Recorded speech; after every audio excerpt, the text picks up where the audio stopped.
Thanks again for joining me on my testimony that I'm giving. I thought it would be good to share and hopefully to help someone out there who is struggling with drugs. I ended the first part indicating that I had been in the rehab twice.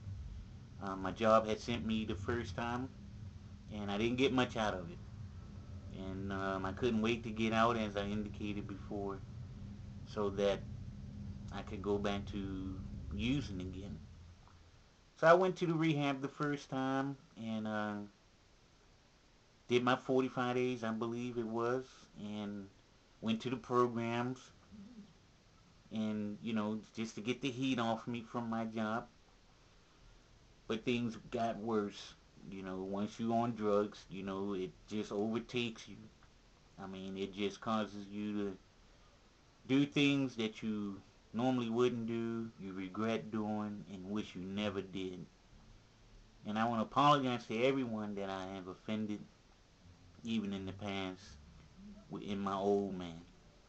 But I eventually got caught up again with my job, and my job found out that I was still using, or using at the time again. And so they sent me to a rehab for the second time. They didn't know what else to do.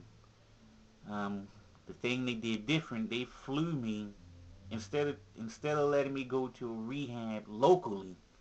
They flew me to I believe California.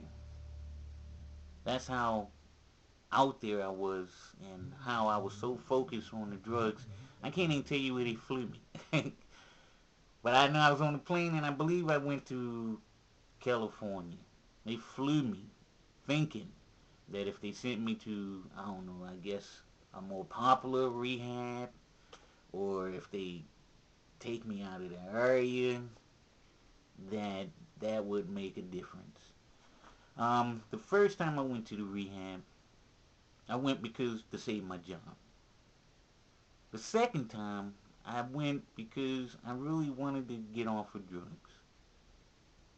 But halfway through the program,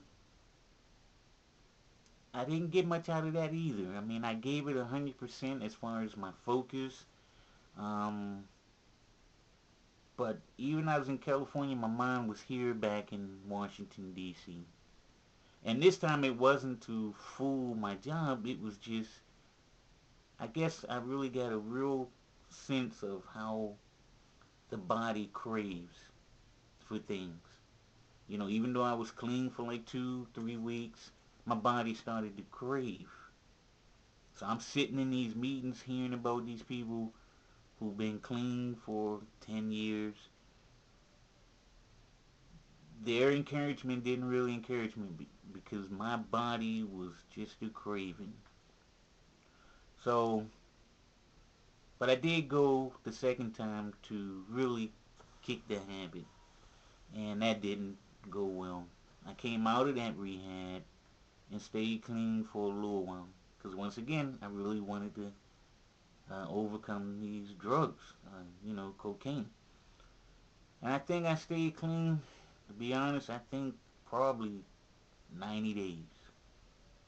I went to the meetings and everything, um, and I relapsed as the people in the programs would tell you. I had relapsed. And one thing I did remember they telling me in the rehab is that it's worse the second time around. And I can say that part is true. My first go around before going to the rehab was bad.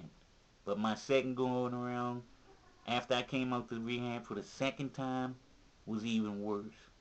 I found myself in situations that it's a blessing that I'm even here. It seemed like that second go around, I've been to homes where I got robbed twice trying to buy drugs. I had a gun pointed to me. Now I basically had to plead for my life. I met all kind of people that was on drugs from the blue collar jobs to white collar jobs, people, very smart people, people of course that you never would imagine would even use. You see all these type people in the drug houses. Um, and this time my job was building, I guess, um, they was building a case against me. And so the third time when they called me in the office, the first time they called me in the office was to send me to a rehab. The second time they called me in the office was to send me to a rehab. The third time when they called me in the office was to terminate me. And when they terminated me, um, the burden was lifted. I didn't have to hide no more. It was out again for the second time. So I ended up becoming jobless. And once again, I still wasn't through. I still craved it, still desired it. Didn't care I lost my job. I didn't care I was going to be evicted, which eventually did happen. I were evicted from my apartment at the time. I had to stay with friends and family. And then eventually I was in a homeless shelter. Um, two different homeless shelters. And even in the midst of all that, not being able to see my daughters at the time, I wasn't able to do a lot of those things that I was so used to doing. I still wasn't done. I still had a craving to use drugs. But, and this went on for about 9 months after I was terminated. I ran out of unemployment money, and now I didn't have much of anything. I didn't have anything. And I remember one day, I didn't have nowhere else to go. I had just would go to the park and sit on the park bench and just cry.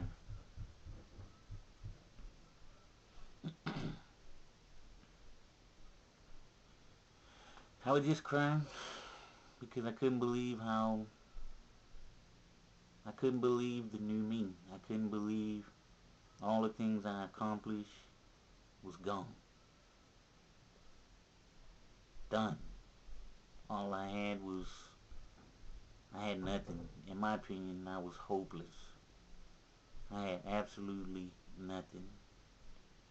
And I remember just crying so hard to a point where when people started to come around me as I was walking on the streets, I couldn't stop crying. I just kept crying. And as a man, we cry, but when other people come around, we eventually stop. But this particular moment, this particular incident, I could not stop crying. I took a good look at my life. I saw myself in my true state, and it just broke me down. I cried like a baby. But I'm out of time, and please tune in again, and I should be able to complete it on the next one. Thank you, and God bless.